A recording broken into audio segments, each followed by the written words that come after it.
Carmel, Californie, fin des années 70. Alors que le soleil se couche sur le Pacifique et que les surfeurs attrapent une dernière vague, un homme fait tranquillement son jogging sur la plage.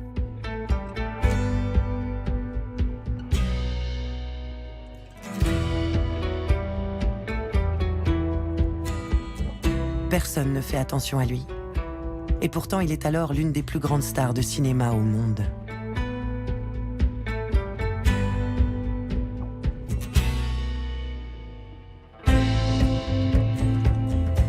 Avec un parcours qui commence dans les années 50 et s'étend sur 70 ans d'histoire du cinéma, Clint Eastwood a incarné au fil des décennies un éventail de personnages cultes qui couvrent tous les genres et ont fait de lui ni plus ni moins qu'un mythe.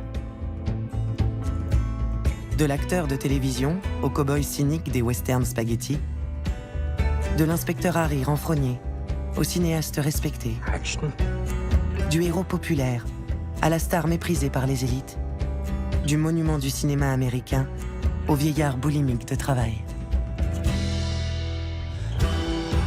Une épopée qui semble s'être imprimée sur ce visage, creusé très jeune de ses rides singulières qui le barrent dans tous les sens et lui ont donné ce fameux rictus qui n'appartient qu'à lui. C'est aujourd'hui pour tous un visage immémorial qui paraît creusé dans la roche. Et c'est comme s'il était là depuis toujours et qu'il avait traversé l'histoire de l'Amérique comme si c'était un pays. Un pays dont il serait la dernière légende.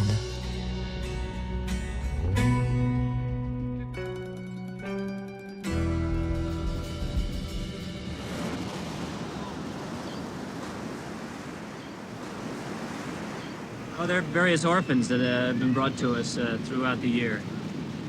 This one we think was deserted because he's very small for his age. He's already getting horns coming through. Well, they eat grain and they eat milk out of... They were eating out of a bottle for a while. Now they just drink milk out of a bowl. Home for Clint Eastwood is a remote and rocky peninsula overlooking the Pacific, inhabited by his daughter Allison, age 3, his 8-year-old son Kyle, and the lady he married 25 years ago, Maggie. He closely guards the privacy of his family, and he doesn't much like his house to be filmed, for Eastwood is a very rich man. It's estimated he can now earn up to $10 million from every film he chooses to make.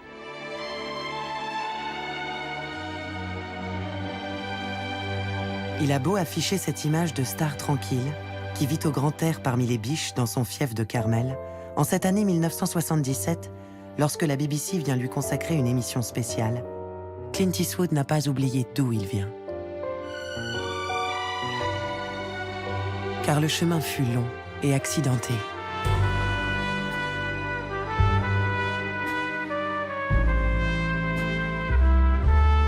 Clinton Eastwood, né à San Francisco quelques mois après le krach boursier de 1929.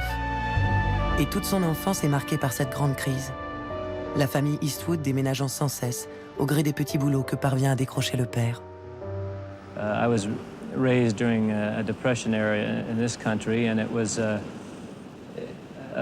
I never saw my father with a specific profession, and so I never really was raised with an idea of you grow up thinking, well, you want to be a physician or you want to be anything, a druggist, whatever, and follow through with it. Les Eastwood vont arpenter la Californie de long en large pendant toutes les années 30. Et Clint se souvient de la petite remorque dans laquelle, chaque fois, on entasse les affaires en direction d'une nouvelle aventure. C'est une période qui marque fortement son imaginaire, et on en retrouvera la trace dans sa filmographie. Pour son film Honky Tonk Man, sur un émouvant chanteur country qui parcourt les routes pendant la Grande Crise, il se plongera dans les albums photos de sa propre famille, pour s'inspirer des costumes et de l'ambiance de cette époque. Here's our route, Hoss. We just skirt right around Roscoe and head straight on out to Enid. Enid? Ain't we going through Tallapoosa? Long way out of the way. Don't worry, Mr. Wagonaire. We'll make it to Tulsa, all right. You wake me up, Hoss, when we get to Enid. Et la route, la fameuse route américaine qui inspira tant écrivains et cinéastes. Ce ruban de bitume qui se déroule sur les paysages infinis de l'Amérique, aura aussi une importance considérable dans nombre de ses films, comme acteur ou comme réalisateur. En Amérique, depuis la conquête de l'Ouest, l'histoire est aussi affaire de géographie. Et la route, c'est du temps. Cela, Eastwood l'a compris dès l'enfance. Out there, that's the future. And back there, well, that's the past. If life's moving too slow, you want to project yourself into the future, just step on the gas right here. See? And if you want to slow her down, well, hell, you just step on the brake here, and you slow her down.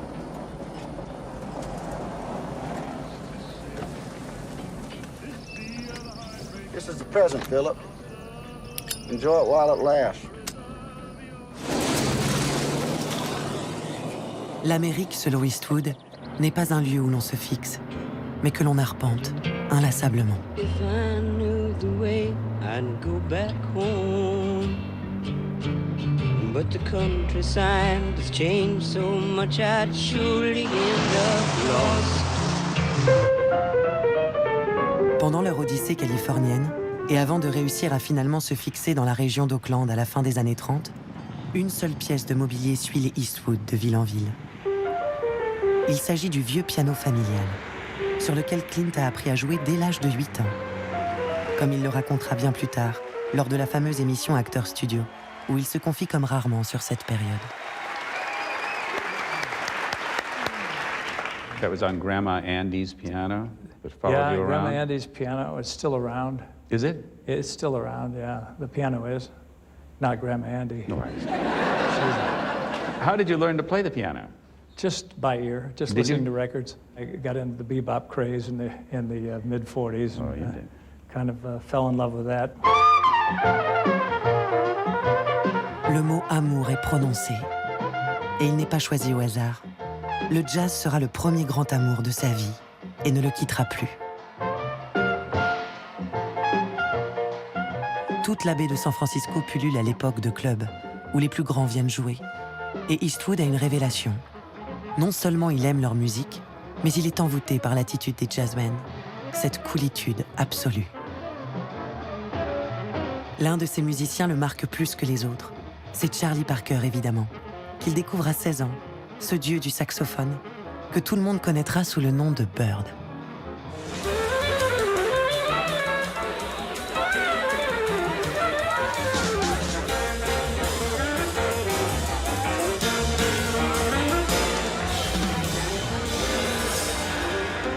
Sa passion pour le jazz est si forte qu'il envisage même un temps la musique comme un métier potentiel. I go into a nightclub down in Oakland and I'd play, and they'd give me, it wasn't really a nightclub, it was just a saloon, but they had pizza there, and so I could eat pizza and maybe even drink a beer. How old were you then? I was about 15 then. L'autre découverte cruciale, pour un jeune homme qui grandit pendant les années 40, c'est le cinéma, bien sûr, alors en plein âge d'or.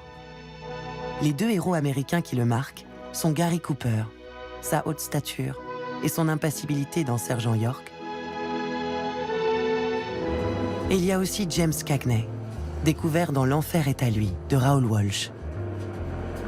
Rien de commun a priori entre l'homme de l'Ouest dégingandé et le petit New-Yorkais excité. Shut up!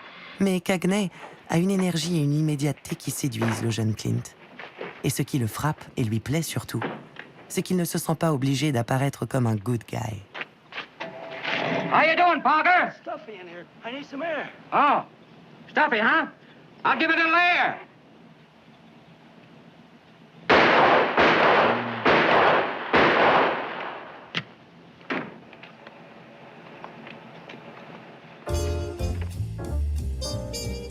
Installé à Los Angeles pour ses études, le jeune Eastwood décide de tenter sa chance à Hollywood en passant quelques auditions.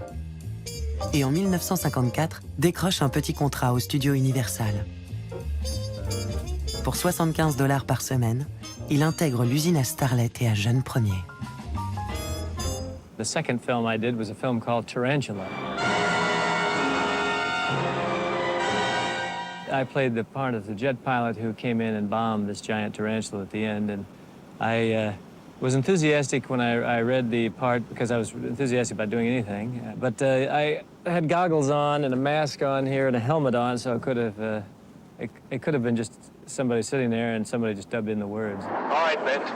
Fire 2 rockets on this first pass.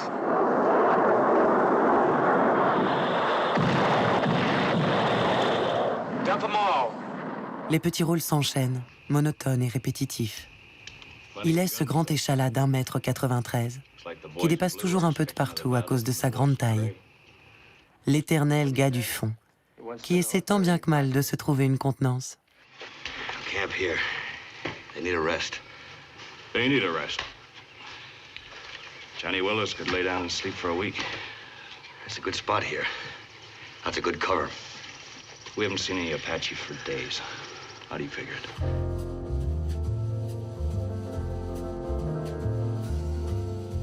Même si parfois quand même, au milieu du lot, sa présence physique et sa photogénie éclatent le temps de quelques secondes. Comme ici, devant la caméra de William Wellman, sans que bizarrement personne ne semble s'en émouvoir.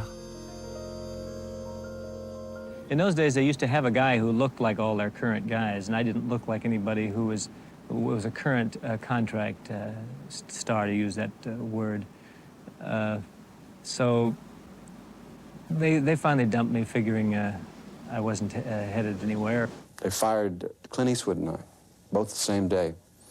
Why? Well, the Clint, they said Adam's apple was too big. Stuck out right here. Adam's apple was too Yeah, big? they said it sticks out. And I said, you ought to have that removed. You should get that out of there because, you know, from the side, it really looks bad. And he also had a chipped tooth. They wanted that fixed. And he talked too slow. They told me, after they got through with him, I said, geez, I wonder, you know, what they're going to say to me. And they said, you just don't have any talent.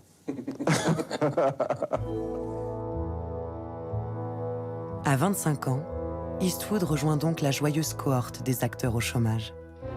Il est aussi tout jeune marié à Maggie Johnson, rencontrée quelques années plus tôt. Elle a tenu à l'épouser très vite, alors que lui estimait qu'ils étaient beaucoup trop jeunes. Mais dans les années 50, on ne badine pas avec la bienséance de la classe moyenne. Qu'importe, Maggie est grande, blonde, californienne comme lui, et partage son goût du sport et du grand air, qu'ils absorbent en quantité, en allant surfer ensemble sur les plages sauvages de Huntington Beach ou de San Onofre, au sud de Los Angeles. Les vaches maigres en Californie, ça a quand même une autre gueule qu'ailleurs.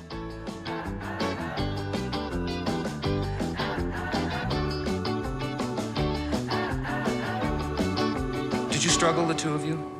Yes, we did when we first got married. How poor were you? Well, I was working and he wasn't. Did you always know that Clint would be #1 box office in the world as far as movies are concerned? Well, I don't know about #1 box office, but I always had the feeling that he was going to be very good in his field, and I felt the certain strength that he had. And a couple times he was about ready to give up, and I told him I didn't think he should give up. Ce n'est pas du cinéma que viendront le salut et la gloire, mais de la télévision, qui en cette fin des années 50 prend de plus en plus de place dans la vie des Américains. And here it is, the greatest advance in television since color television itself. So beautiful, it enhances any decor. Les programmes familiaux sont à l'honneur, et parmi eux, les séries western, qui ont le don de rassembler petits et grands devant les écrans publicitaires. Et ces programmes ont besoin de garçons grands, minces, énergiques, pour jouer des rôles de cow-boys consensuels. Des garçons comme Clint Eastwood. On a trail drive, each and every man has his chore. The man who holds the whole caboodle together is the trail boss. There's one man in the outfit who's got no chores of his own. Got to be ready and willing to take over anyone else's.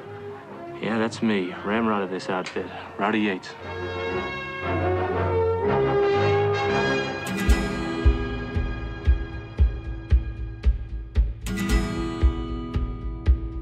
Alors qu'il était prêt à abandonner sa carrière, voilà Eastwood qui se voit proposer un rôle récurrent dans Rawhide, ce qui lui permettra d'aiguiser son métier d'acteur tout au long des 200 épisodes, tournés semaine après semaine.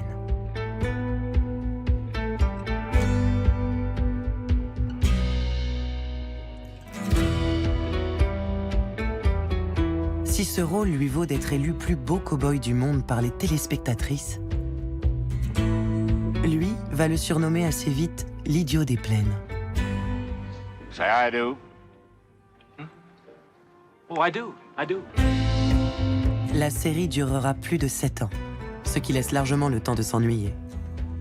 Mais le jeune acteur profite des longues journées de tournage pour observer les équipes au travail et emmagasine ce savoir-faire d'artisans, des vieux de la vieille d'Hollywood, qui bien souvent viennent terminer leur carrière à la télévision. You have a lot of different directors every week coming and doing a show. You start finding out what you like and what you don't like about various characteristics that directors have. Finally, one day I started thinking, I ought to try this myself.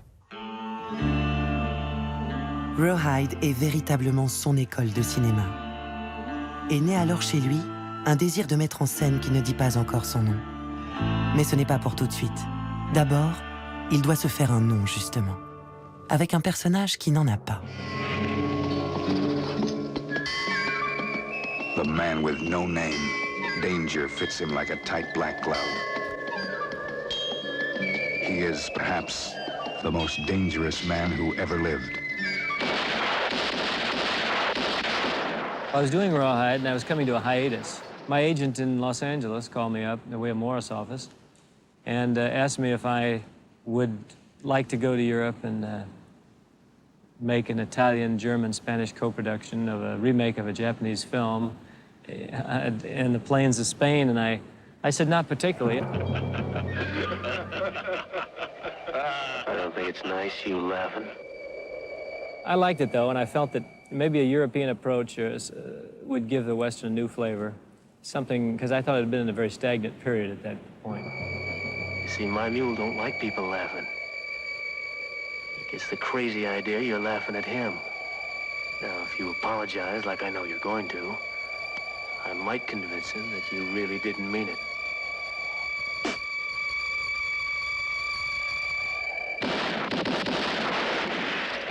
This man with no name is played by Clint Eastwood. He's going to trigger a whole new style in adventure. James Coburn. I really wanted James Coburn, but he was too expensive. Dico James Coburn che non ho potuto avere. The Italian cinema is very poor. Erano talmente poveri che non si potevano permettere. We got Clint for $15,000. Coburn wanted $25,000. Ma io non ho visto un carattere I in didn't see Rawhide. any character in Rawhide, only a physical figure. Solamente una figura fisica.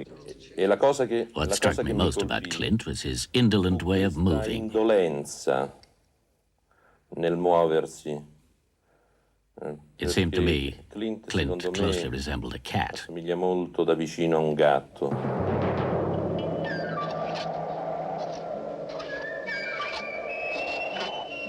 Get 3 coffins ready. Lorsqu'il s'envole pour tourner en Espagne un western avec Sergio Leone, l'acteur ne sait pas encore qu'une trilogie suivra, qui restera mythique dans l'histoire du cinéma.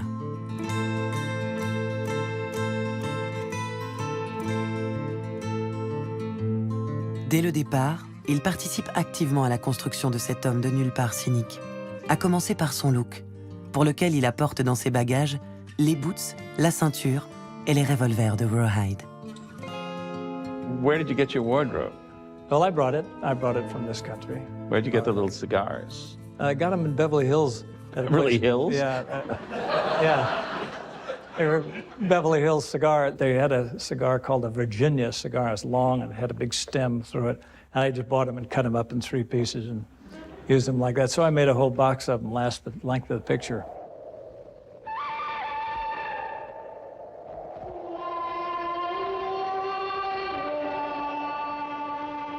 Le réalisateur italien et l'acteur de télé vont complètement pulvériser les conventions de ce genre américain prestigieux.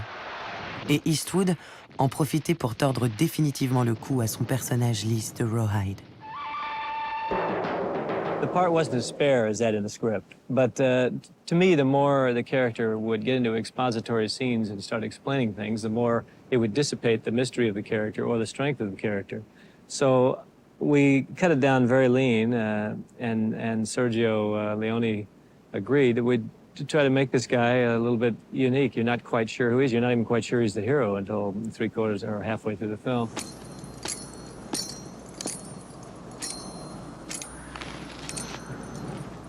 Cet éternel étranger, cracra et nihiliste, qui parle peu, et le plus souvent entre ses dents, est donc largement une création de lui-même, qui lui collera à la peau pour de nombreux rôles dans les années à venir. Ce héros eastwoodien rompt complètement avec une certaine idée de la morale américaine et ringardise en un clin d'œil les idéaux des générations de stars précédentes. Eastwood se souvient avec malice que les vieux cow-boys d'Hollywood n'ont pas forcément apprécié cette mise au placard. One of the fundamental principles of the Western that was demolished by this trilogy was the pure black and white structure of the good guy and the bad guy. Your character was, I think, the first movie character, really, who didn't wait for the other guy to draw his gun. Yeah. You shot first. Yeah, well, it doesn't make sense. Why would you wait for somebody to draw your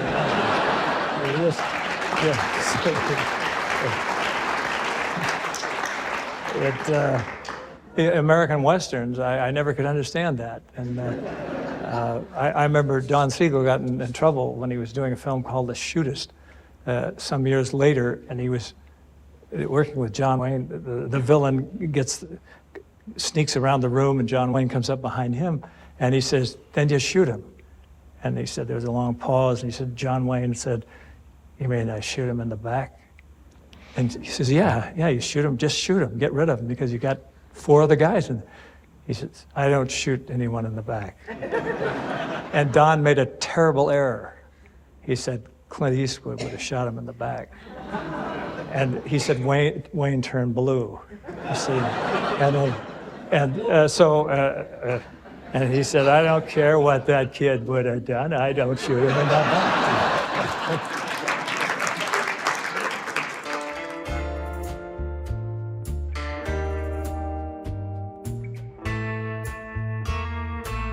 Ce détour par l'Italie aura permis à Clint Eastwood de revenir à Hollywood par la grande porte et lui donne enfin accès à 35 ans aux premiers rôles et aux grosses productions. Il a maintenant sa place parmi les gros bonnets du studio, comme lors de ce jour de 1969 où l'on se prépare pour la photo de famille de la Paramount. Les jeunes stars cohabitent avec les monstres sacrés d'hier, mais personne n'est dupe. L'âge d'or des studios est en train de vivre ses derniers feux. Révélé par la télévision, Eastwood construit sa légende sur les cendres d'un système en train de disparaître. Ce ne sera pas pour lui sans une certaine mélancolie d'être pour toujours celui qui est arrivé après. Et ces mutations profondes n'auront pas échappé à un jeune cinéphile et futur cinéaste qui sera aussi un des meilleurs historiens du cinéma américain. The thing about Clint Eastwood is he's a product of 1950 on. Our society after the atom bomb. You know, the other guys were extraordinary. Wayne and Stewart, Fonda, and Cooper are the first half of the century, in a way. Sometimes there's a romanticism to them. He touched on the darker side, more psychologically distorted side of what it is to be human. And he adds to it something very unique, which is a very strong dry wit, a humor to everything.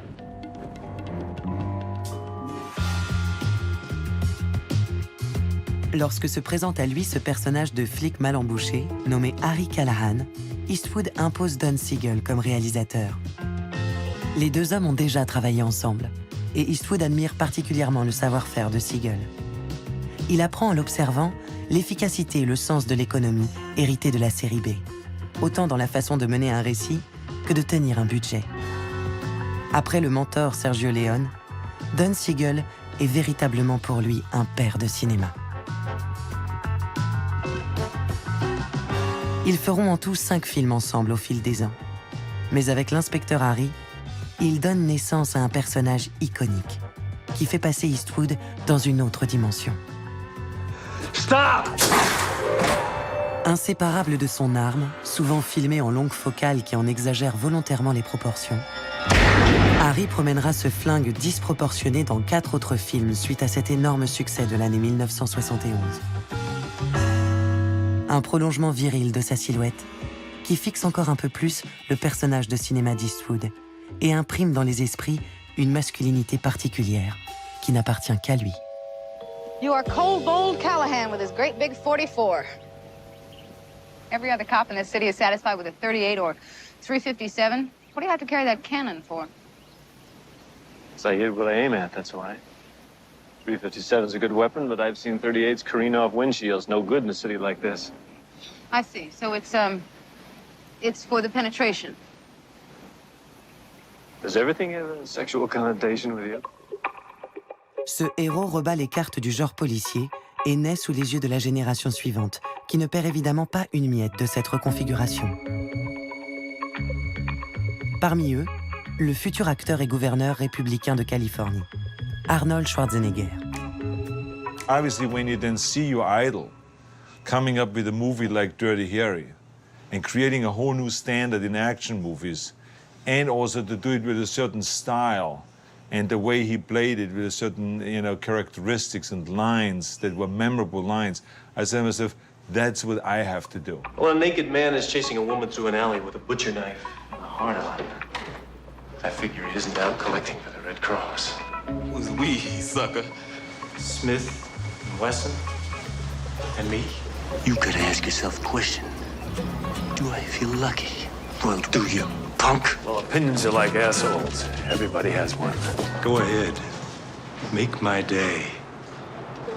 Eastwood renouvelle le flic de cinéma, comme il avait réinventé le cow-boy. Lui prêtant ce cool, inimitable, qui fera date. He's very soft-spoken. He never screamed like you normally see when people play cops. He was eating his sandwich or his hamburger. Oh, shit. He was pulling out the gun, and he was doing his job. He was eating a hamburger. He was eating a hamburger and blasting the criminal away.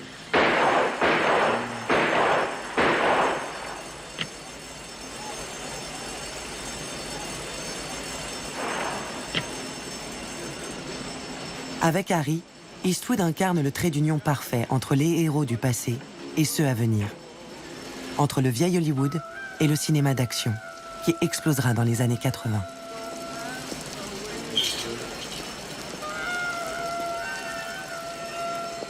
Mais la naissance d'un tel personnage dans l'Amérique de ce début des années 70 est loin d'être un hasard. Harry débarque 2 ans après l'élection de Richard Nixon, qui a basé toute sa campagne sur les notions de loi et d'ordre. Dans un pays au bord de l'implosion, après des années de guerre du Vietnam. Avec ses méthodes de loup solitaire et sa défiance vis-à-vis de l'autorité, le personnage tend un miroir aux Américains, qu'ils vont s'empresser de saisir. Pas toujours pour les bonnes raisons. I've got nothing personal against you, Callahan. But we can't have the public crying police brutality every time you go out in the street. This little Wild West show of yours yesterday is exactly the kind of thing this department's no longer prepared to tolerate. It's the law. Well, then the law is crazy. Si le personnage fait d'emblée un carton auprès du public, du côté de la critique et des intellectuels, c'est une autre paire de manches. Les méthodes individualistes d'Harry ne sont pas toujours bien reçues. Et la très respectée critique de cinéma du New-Yorker Pauline Kael taxe le personnage, le film et donc l'acteur de fascisme digne du Moyen-Âge. You must realize that political attitudes are carried and very intentionally carried in some of these films. I mean, the John Wayne films and the Clint Eastwood films made during the Nixon era, and particularly the heyday of the Nixon era, were carrying the line for a political position in this country.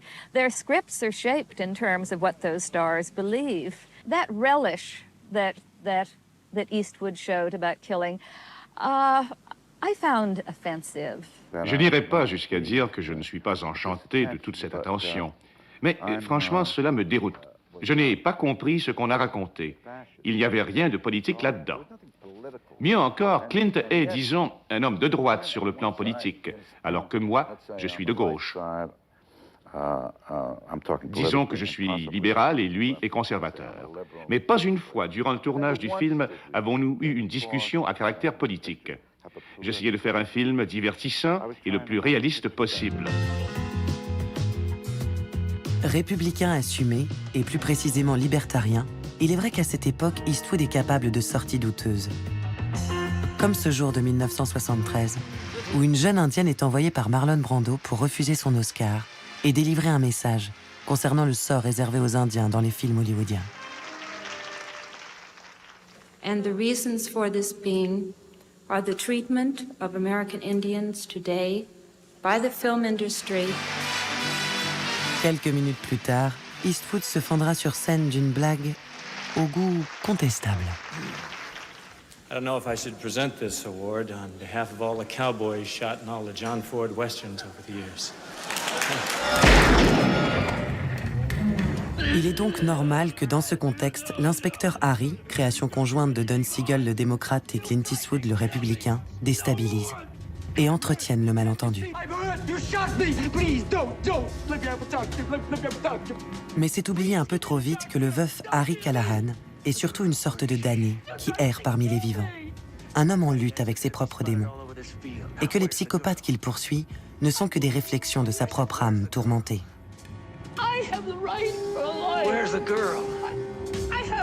Et dans cette scène d'une violence inouïe, on ne sait plus entre le tueur et le flic lequel a le regard le plus dément.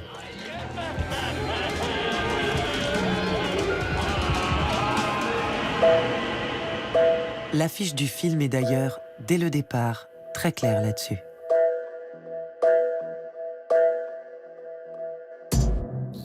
Être mal jugé, c'est un peu l'histoire de sa vie et l'un des ressorts de sa carrière. Life Magazine titre avec une pointe de défiance « Vous n'allez pas le croire, mais la plus grande star du monde est Clint Eastwood ».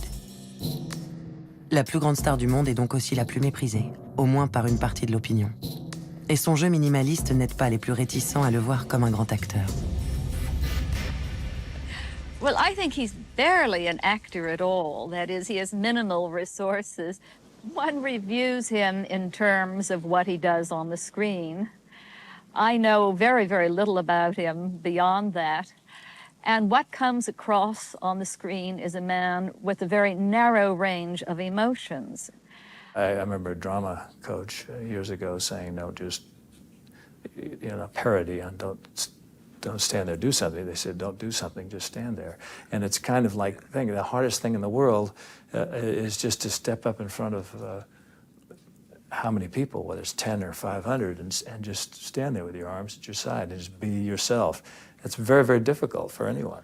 But in doing that, you can't have nothing going on inside. Something has to be going on inside. As long as the inner self is working, the outer self can be extremely condensed. But if the inner self is dead, then nobody's going to watch it.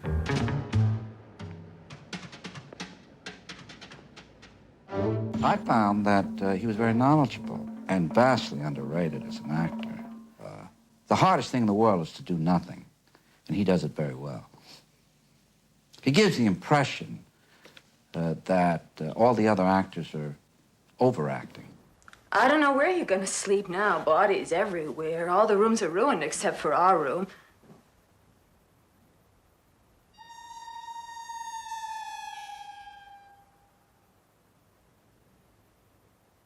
Oh. Wait a minute. Oh, no. Oh, no. No, let go. The media often writes about a Clint Eastwood film. Executives talk about a Clint Eastwood films.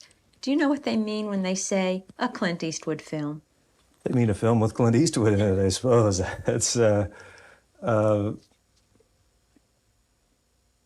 Yeah, they just mean a film that I'm playing the protagonist in. That's it, the protagonist, basically. I think so. Maybe I've had some films where I've stamped the character fairly hard, and it becomes a sort of mine. But it's a film that I'm in.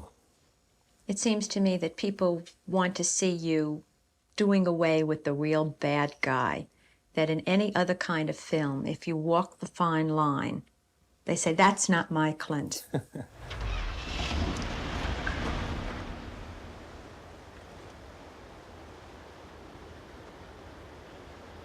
À plus de 40 ans, le voilà devenu superstar. Un sommet qu'il n'avait même pas imaginé. Mais il ne s'agirait pas de se laisser enfermer dans un rôle, comme nombre de ses copains acteurs. Eastwood sent qu'il est à un tournant et doit penser à l'étape d'après. Qu'est-ce qui le rend heureux? Qu'est-ce qui le fait vibrer? Qu'est-ce qui fait courir Clint Eastwood?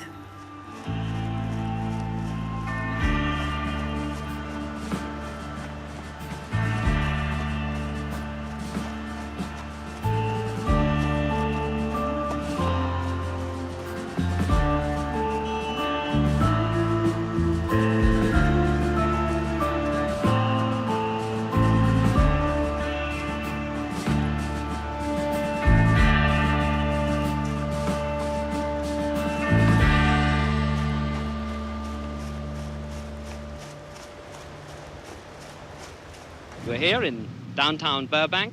We're just across the road from the Warner Brothers studios, where the Eastwood operation has its own mission control.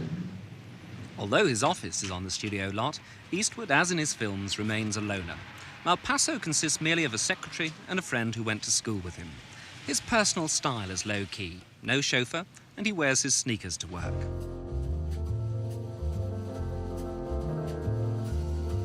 Échaudé par plusieurs expériences frustrantes sur de grosses productions, Clint Eastwood a décidé de monter sa propre structure, afin d'initier des projets qui lui tiennent vraiment à cœur. Il l'a appelé Mal Paso Company, et son associé est un ami d'enfance. Avoir sa propre compagnie lui permet de soutenir des projets différents et de prendre des risques. Comme de donner sa chance à un jeune réalisateur inconnu, qui n'a jamais rien fait, et deviendra un des cinéastes américains les plus importants. Michael Cimino. I sat down and wrote an original screenplay and gave it to him on a Friday. And on Monday, Clint said he would do it. And so I said it was not for sale unless I could direct it. And which was rather, rather audacious of me at the time, considering that I had no background in film, whatever. And I think it kind of sparked something in Clint. Clint admires risk-taking. I said to Jeff in the beginning, Jeff, you have only one job to do in this film. He said, what's that? I said, you have to make Clint Eastwood laugh. We have never seen him laugh. On all of the movies he's done, all the westerns he's done, all the TV he's done, nobody has ever seen Clint laugh. It smells like shit. Raccoon shit. Raccoon shit. Hang your hand out the window and let the rain get at it. Would you like a little on your shirt? No, get out of here. Just remember not to pick your teeth. Dans cette atmosphère d'improvisation joyeuse, la superstar Eastwood se laisse gaiement voler la vedette par son jeune partenaire exalté et ne craint pas d'explorer une relation d'amitié entre hommes très forte, pas si loin d'un amour tendre, et très loin en revanche de son image de macho ultime. I don't want your watch, man. I want your friendship. God damn it, I like you, that's all. I thought we were getting to be friends. Mais produire ne suffit pas. Depuis le temps maintenant qu'il arpente les rivages vertigineux d'une carrière hollywoodienne, Eastwood sait que le contrôle total est la clé. C'est en 1971 que l'acteur décide de passer à la réalisation. Une idée qu'il caresse depuis longtemps. Le temps est venu de faire le grand saut. Il choisit un film de genre, mais avec un univers singulier, qui va lui permettre de s'exprimer et de continuer à modifier son image. Un frisson dans la nuit.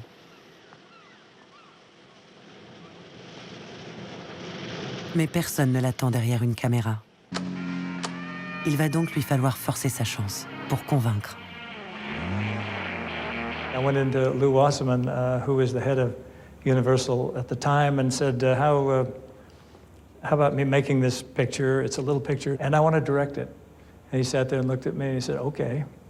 I said, God, that's easy. And I was with my agent, Leonard Hirshand, so and I said, geez, this is great. So I get up, I'm all, nice to see you, Mr. Wasserman. I head down the hallway, and he goes, Lenny, come back here, I want to talk to you. So they go in the other room, and then Lenny comes out and says, yeah, he wants to, he's going to let you do it. I said, it's terrific. He says, he doesn't want to pay you. And I said, well, you know something, he's right. Let me show what I can do, and then I'll show him that it's right to have faith in me. KRML, Dave Garver speaking. Hello. Hi, what'll it be? Play Misty for me. Misty, huh? Dans le film, Eastwood choisit de se montrer en animateur radio ultra cool, qui passe des morceaux de jazz et enchaîne volontiers les aventures d'un soir, jusqu'à ce qu'il tombe sur une admiratrice psychopathe qui lui fait regretter sa désinvolture. Cette intrigue lui permet en tant que cinéaste de complètement brouiller les cartes de sa masculinité, d'en montrer une facette plus incertaine, plus anxieuse, allant jusqu'à la malmener carrément.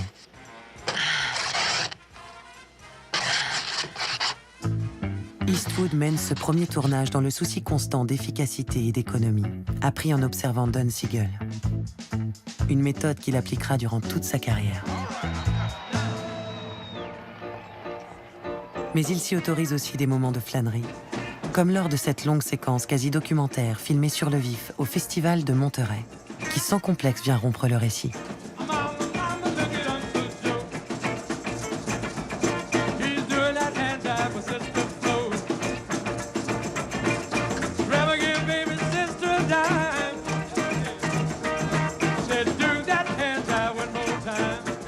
Au-delà de son amour de la musique, s'y fait jour une grande liberté dans la narration, une décontraction qui lui ressemble. Un style est né.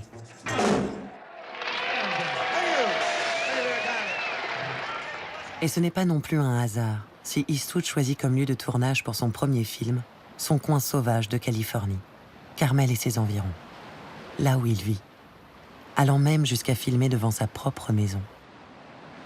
This is where I think best, this is where I work best. I may go up in the mountains somewhere, hike off. I play a little tennis or golf, something like that, with some friends. You shy away from the more traditional Hollywood star life. Why is that? I'm not a social type person. As a rule, I enjoy it occasionally, but not on a regular thing. I live up here where the air is cleaner. And I see movies at the local cinema in town, and I watch them with people who are not involved with the cinema business, and so I see how they react, and I feel I get a better look at what reality is around me. Clint et Maggie ont trouvé dans cette ville de Californie du Nord leur refuge idéal. 2 enfants y sont nés, Kyle en 1968, puis Allison en 1972, qui grandissent dans cette vaste maison de bois surplombant le Pacifique. Clint n'est pas particulièrement réputé pour être le plus fidèle des époux, mais il semble que les enfants, l'amour de la nature et de la vie au grand air suffisent, pour le moment encore, à faire tenir leur mariage. He's invested his money in large slabs of California, and in the nearby town of Carmel, he's often to be found at the restaurant he owns. It's called the Hog's Breath Inn. That was all by a former partner. He thought up all these things, the Dirty Harry dinner. I was a little bit reticent about, but nobody seems to have objected to it. So.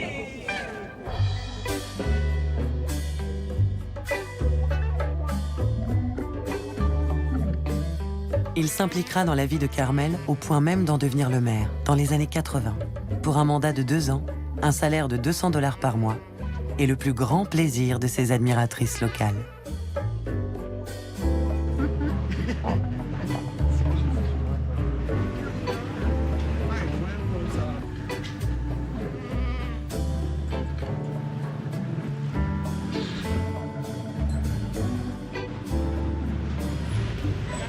Entre 2 tournages, Eastwood aime donc infiniment venir se ressourcer dans ce lieu qu'il a élu et qui lui ressemble. Indépendant et sauvage, imprenable et au calme souverain. Were you always very relaxed? Didn't you at one stage use transcendental meditation to relax? Well, that's just a personal tool that a lot of people use to relax. I've always been relaxed on the surface. I'm not necessarily relaxed within. I mean, I'm physically relaxed, but sometimes my mental motor will be going at twice the speed as it appears on the surface, and sometimes in order to get them both down to the same level, you can sit and meditate, whatever form of meditation is. It might just be sitting out on that rock there watching the sea otters or whatever. Si ces fans imaginent mal leur cher inspecteur Harry s'adonner à la méditation, ils ne sont pas au bout de leur surprise. Car Eastwood, devenu réalisateur, il a maintenant une œuvre à construire. Et c'est à lui de décider laquelle.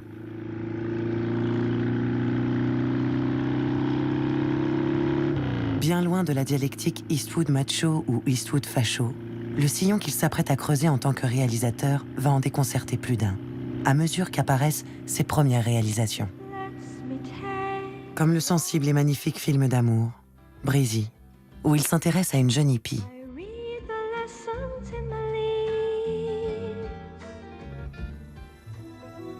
Le western humaniste José Welles sort la loi. Ou l'ode délicate à la musique country, Honky Tonk Man. Des films subtils et doux, qui jouent sur la corde sensible, comme l'histoire de ce chanteur autodestructeur, où il accepte de dévoiler sa part fragile jusque dans la voix. When I sing about you, every note seems to be right on key. Oh, it all sounds so right to me. Un film initiatique, parsemé des regards de tendresse échangés avec son fils Kyle, qui joue son neveu. Well, I got my guitar. I got my guitar. And I got a plan. Hey, that's really good, Oz, man. You got it now. Et ils ne le savent pas encore, mais c'est là le début d'une longue collaboration. 30 ans plus tard, ils composeront toujours ensemble certaines musiques des films de Papa Eastwood. Throw your arms around this honky tonk man. How's that? Damn, boy. You've got this songwriting stuff down.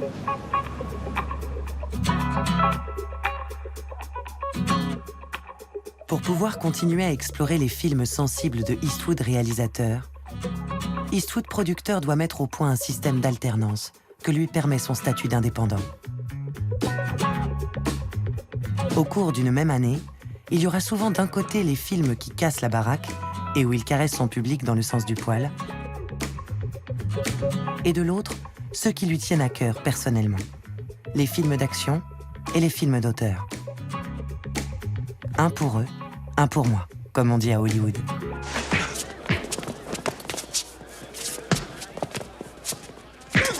Bref, pas besoin de se priver de jouer des biscottos dans les bars de bord de route ou de partager la vedette avec son camion et un orang-outan. Pour oser des œuvres plus risquées ou affiner ses obsessions personnelles tout en commençant déjà à jouer avec sa propre légende. Wow, look at his guns. He really is Bronco Billy. Put your hands down. Are you really the fastest guy in the West? Wow! Wow! Ain't nobody faster than Bronco Billy. Bronco Billy reflète bien la tension eastwoodienne entre le grand classicisme hollywoodien et la modernité. Il y incarne le meneur d'un spectacle de Wild West, perdu dans l'Amérique d'aujourd'hui, aussi ringard pour certains que nécessaire pour ceux qui sont prêts à le regarder vraiment. Eastwood se régale à la tête d'une tribu de misfits, des laissés pour compte qui se sont tous rencontrés en prison et essaient de réinventer à leur manière le rêve américain. Bronco Billy est un film entièrement irrigué par son amour de la communauté et de la vie de troupe. I read an interview in the New York Times with you in which you said, because Bronco Billy hadn't done as well as might have been anticipated, you can make fun of anybody, but not yourself. It was a favorite project of mine. I liked the film. There was a certain purity, a certain fighting against the cynicism of our day. There was a certain element of it, but I always enjoyed the stories. Maybe it was old-fashioned, maybe too old-fashioned. you can't do the same thing all the time and just grind to the same. I could have, otherwise I'd be still in Italy doing westerns.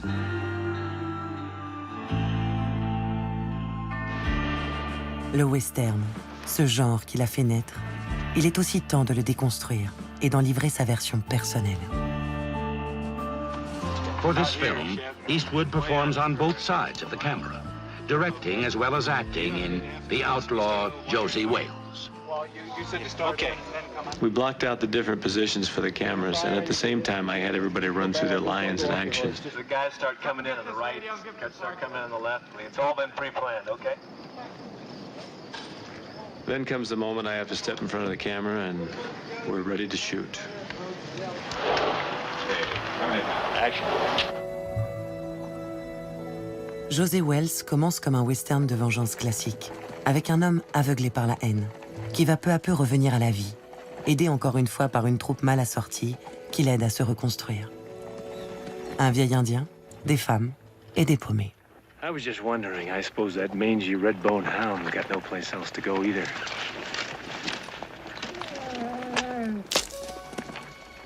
Well, you might as well ride along with us. Hell, everybody else is. Une sorte d'utopie communautaire qui se solde par un traité de paix entre l'Américain brisé par la violence et un chef indien, filmé seulement 1 an après la fin officielle de la guerre du Vietnam. Outlaw Josie Wales and Vietnam are, of course, very close. Outlaw Josie Wales is very much about tolerance and human beings being able to exist with one another. And it's a very anti-war movie. José Welles est un vrai film humaniste et son premier grand film, même si à l'époque, il n'y a pas encore grand monde pour s'en apercevoir. Eastwood uses his obsession with settling a score to justify killing scores of men. But he considers himself good-hearted and thoughtful. Not so, Clint. If you were, you wouldn't make The Outlaw Josie Wales 2 hours and 17 minutes long, which is 2 hours longer than it had to be. He's an extremely mediocre director. He really doesn't know how to dramatize material. The sequences don't build. The films he directs feels very long because there's a static, dead feeling in them and a passionless quality to them. Mais Eastwood se soucie peu des sceptiques, d'autant qu'il est en train de vivre une nouvelle histoire d'amour avec Sondra Locke, une jeune actrice rencontrée lors du tournage de José Welles.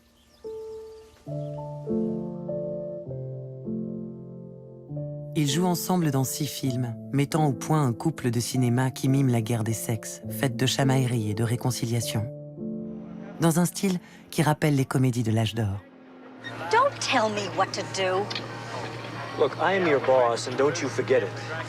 You are nothing but an illiterate cowboy.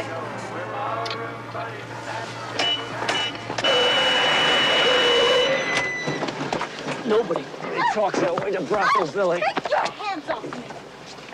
Elle, l'intello, et lui, le cow-boy, forment un drôle de couple et entretiennent dans la vie une relation houleuse et ambivalente. Et si l'actrice fait ressortir dans le cinéma d'Eastwood des choses différentes, elle souffrira aussi d'être souvent considérée uniquement comme sa protégée. Why particularly Sandra Locke so often in Clint Eastwood movies? Because I'm just a great actress. Is it tough to make a name for yourself in films that are so dominated by Clint Eastwood? I don't find him dominating, do you? Well, his films. No, I don't really. I really don't know how to answer that question. I think somebody else would have to answer that. Un certain malaise est palpable, et leur relation se terminera par une âpre bataille judiciaire pour le plus grand bonheur des tabloïds. Locke accusant Eastwood de l'avoir bloqué dans sa carrière de réalisatrice. Quoi qu'il en soit, cette liaison qui aura duré 14 ans, sans mariage ni enfant, met un terme définitif à l'union de Clint et Maggie. Having his private life observed by the more sensational press, since he parted from his wife, isn't always pleasant. In day-to-day life, it isn't fun being well-known. Most actors build their whole careers observing people around them. Then you become a well-known personality, then all of a sudden you become the observed instead of the observer, and that's very difficult. The only time it's ever bothered me is when I find that my children become affected other children are asking them, is this true? And everybody says, well, it was written down, it must be true.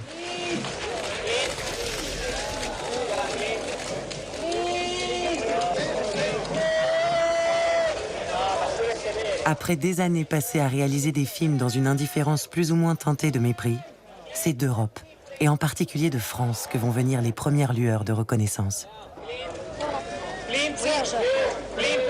Les critiques et cinéphiles français posent sur son œuvre un regard nouveau, qui va ouvrir la voie et amener le réalisateur de 55 ans pour la première fois en sélection à Cannes.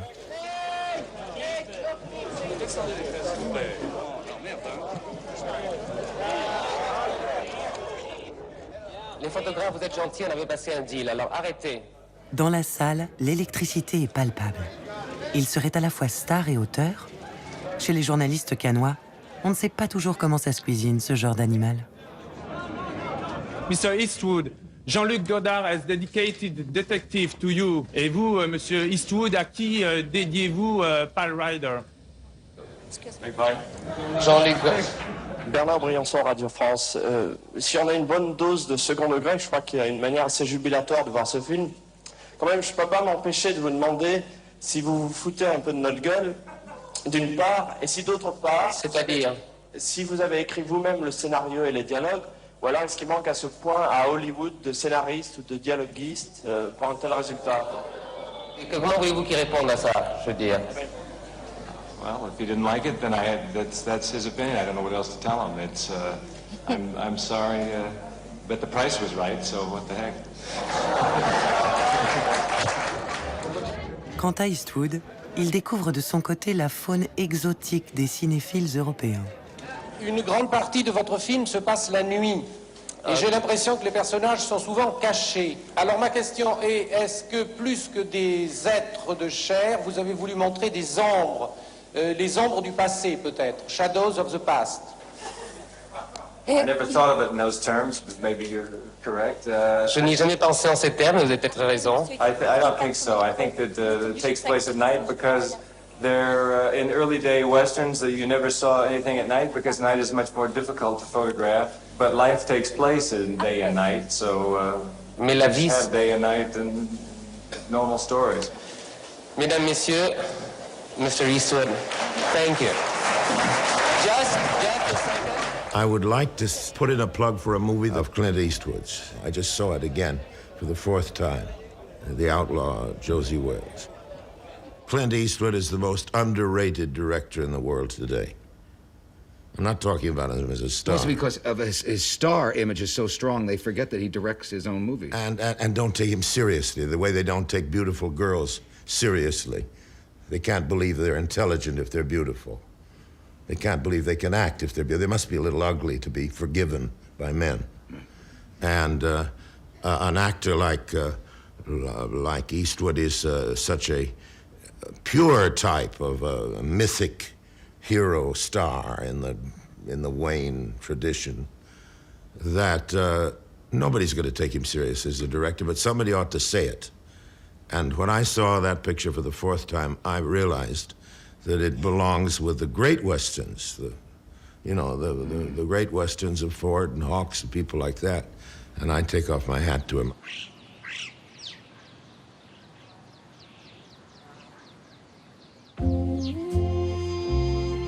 Il n'y a pas de deuxième acte dans une vie américaine.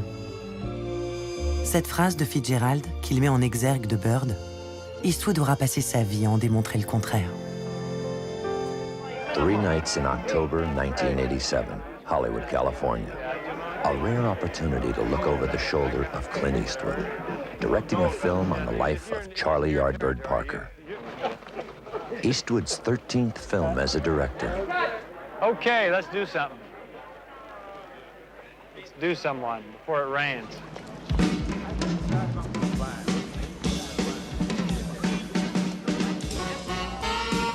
Avec Bird, c'est encore un nouvel acte de sa carrière qui débute. Les regards sur lui vont vraiment commencer à changer avec ce biopic expérimental, impressionniste, où il ne craint pas de laisser le spectateur remplir les vides du récit pour filmer ce qu'il aime le plus, la nuit et le jazz. And I knew the press agent at the club, and I asked him, who could you possibly get to replace Don? And he said, oh, some cat in Kansas City. You don't know him. His name is Charlie Parker. And I said, is he cute? And my friend said, no, but you'll dig him.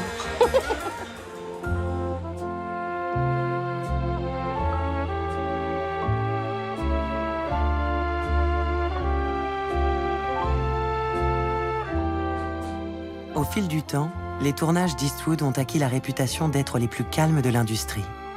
Personne n'y hurle action ou coupé, et surtout pas lui. Totalement raccord avec la décontraction naturelle du personnage. Son cool immémorial. Okay, that looks great. Forrest, will you come here for a second? Come on, pony, go. Okay, just pull right in, a little more. No, when she starts to swoon, start moving out and just go, see, I got to worry about me too, and you go right off in the sunset. Okay. Just give us one more minute, okay? Sure. Okay. Yeah. Well, let's try one more, and if we don't get it, let's get the shit out of Dodge. Here we go. He was very decisive, very clear. He knew exactly what he wanted and wasted no time. 2 takes, finished. En ce qui concerne l'équipe technique, Eastwood s'entoure depuis toujours de collaborateurs qui le suivent de film en film. Fidèle à son amour de la troupe, il s'est créé une famille de cœur, la même depuis des années, voire pour certains, des décennies. I appreciate the honor. It's not like I don't know who I'm talking to. I mean, you know what I mean. Just stop it. You're embarrassing yourself. Okay, that's no problem. You know, Diane, you can feel free to lay over on your side like you did that other time. So I have another question. Sure. Could we just like live in the time? Do we have to move it along? Was it too painful to sit sometimes in the silence? No, it isn't painful. But if you're taking silent through all of it, it doesn't have any punctuation. But if you use the silence at a certain moment, it becomes a punctuated thing, and then it works fine. Okay. He wants an uninhibited response. So his feeling of not rehearsing is to create that off balance for the actor. And it created us totally off balance. I go, you want that? He said, mm-hmm. And that makes us laugh at ourselves and not to be too precious with scenes. To me, what the audience must feel, and what I like to feel as the first audience to see the performance, is that this is happening for the first time. I'm hearing these words for the very first time. And that's what you want to project to the audience. Sa façon de chercher du cinéma vérité dans un film hollywoodien, de laisser les morceaux musicaux en entier, sans se soucier de la durée du film. Tous ces gestes de radicalité tranquille vont quand même finir par faire douter les plus sceptiques. Et si Eastwood était un grand cinéaste? And the Oscar for the Best Picture of 1992 goes to Clint Eastwood. À 62 ans, lui qui n'a jamais gagné d'Oscar comme acteur, reçoit 9 nominations avec un western nommé Impitoyable et récolte 4 statuettes, dont celle tant attendue de meilleur film et de meilleur réalisateur, sous les yeux attendris de sa mère, Ruth, 83 ans. This is pretty good. This is all right. I've been around for 39 years, and I've really enjoyed it. I've been very lucky when you're able to make a living in a profession that you really enjoy. That's an opportunity I think a lot of people don't have. I got to thank the crew, David Valdez and Jack Green and all the camera crew. The trouble is with living this long is you know so many people and you can't remember their names. Que récompense-t-il au juste ces Oscars? Thank you very much. Eastwood est le cran de se représenter en tueur retraité qui n'arrive même plus à monter sur son cheval? Ou qu'il se livre dans cet anti-western à une profonde réflexion sur la violence au cinéma, y compris la sienne? It became very important to put this story on at this particular time, I felt. And after the King beating in L.A. and all the incidences that have gone on across the country, I just felt this one, even though it's a period piece, it's a story that's as old as time. in the movie, death is not a fun thing and so on. And, It's not beautiful. Exactly. It's not beautiful. It's not romanticized. Have you romanticized it in the past a bit more in retrospect than you wish you had?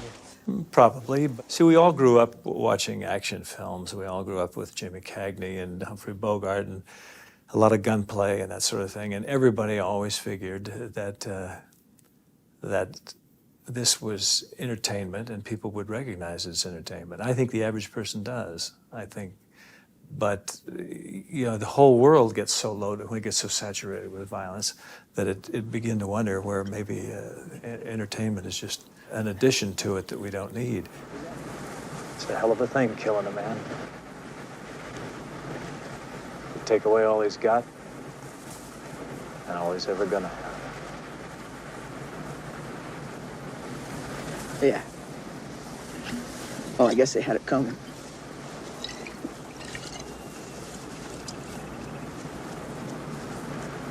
We all have it coming, kid.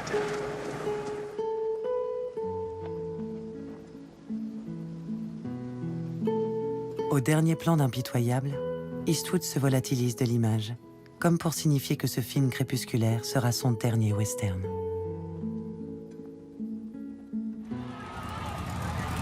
Dans la foulée, il tourne Dans la ligne de mire, son dernier film sous la direction d'un autre réalisateur. Pendant les 30 prochaines années, il ne sera plus jamais dirigé par quelqu'un d'autre que lui-même. Et c'est comme si tout le chemin accompli l'avait mené jusque-là. Il peut continuer sereinement sa route. Clint est devenu Eastwood.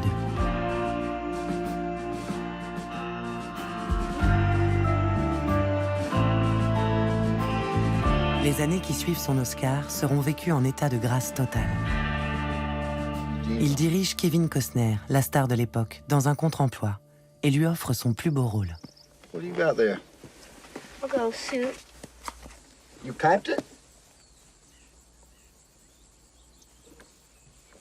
Well, hell, Philip, put it on. Let's understand each other. Stealing's wrong, okay?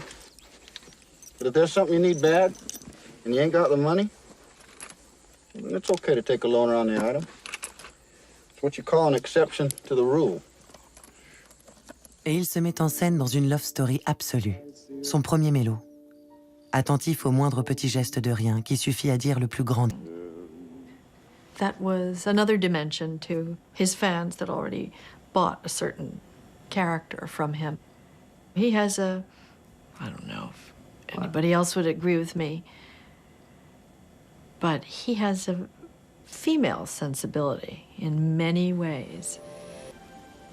Vulnerable, he let himself be in that role. And that's not something you just unpack from your kit bag. That has to reside somewhere in you. And yet he has this image of the sort of Uberman.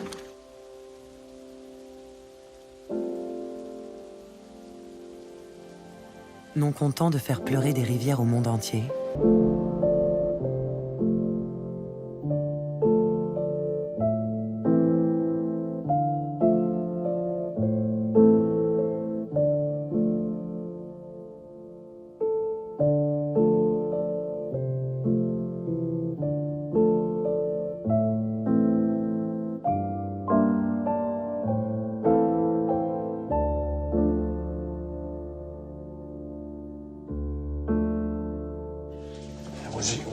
I was on the undercard. I won my fight, too. Maggie Fitzgerald? Well, Maggie Fitzgerald, what's up?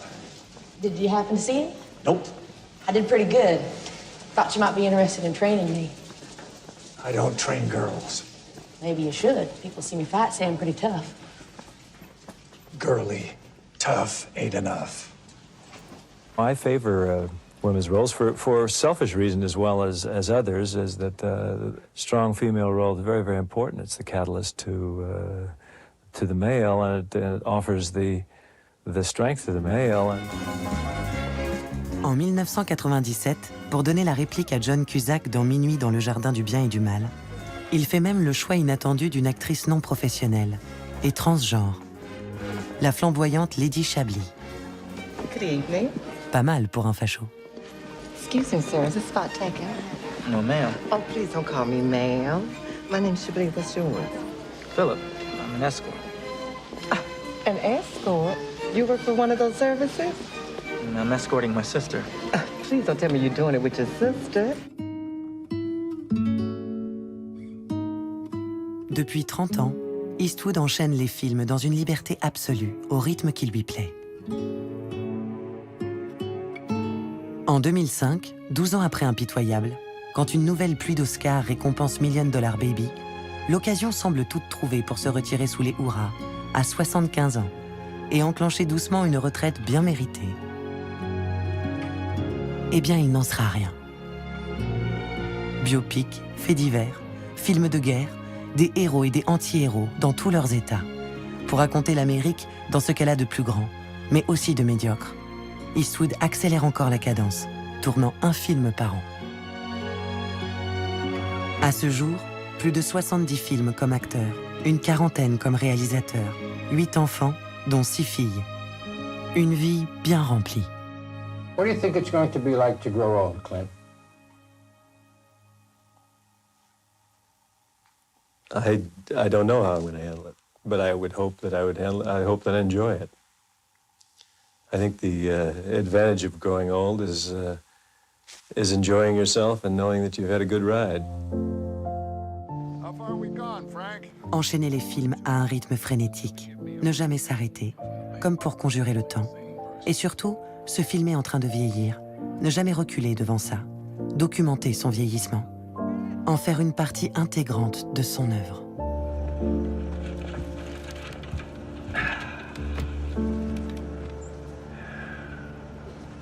That hag hates my ass.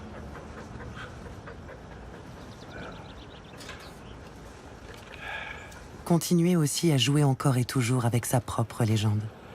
Prendre son mythe à bras-le-corps en le retournant comme un gant, comme le vieux grincheux xénophobe dans Gran Torino.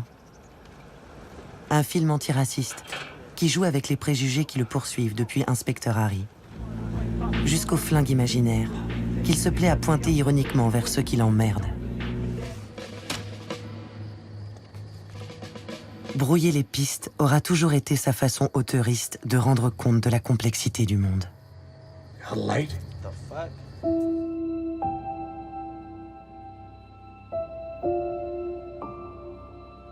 Rien n'est jamais tout noir ou tout blanc chez Eastwood.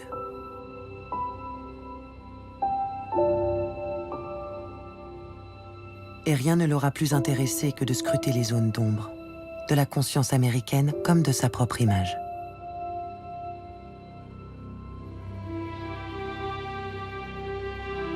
Toute sa carrière, il se sera appliqué à sortir de l'ombre tout en y restant.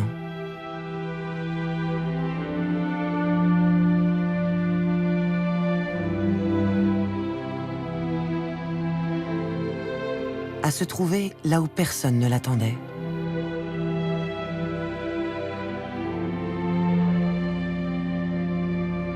À se réinventer sans cesse. En jouant de sa présence fantomatique. Éternel revenant d'un cinéma qui ne survit plus que par lui.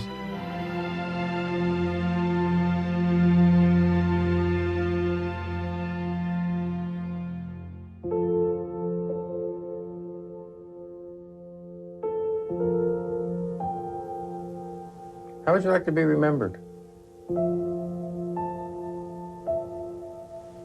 Just as a person who, whatever he did the best he could with it. And enjoyed life, enjoyed a really good time.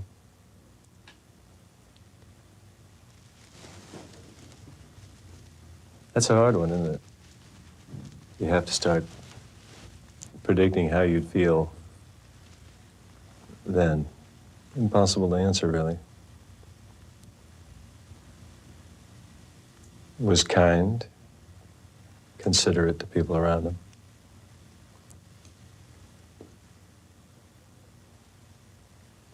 What was it like written on a monument about you? I told him so. Well, that's the old hypochondriac, isn't it? I told him I was sick. The old hypochondriac gag. I told him so. I told him so.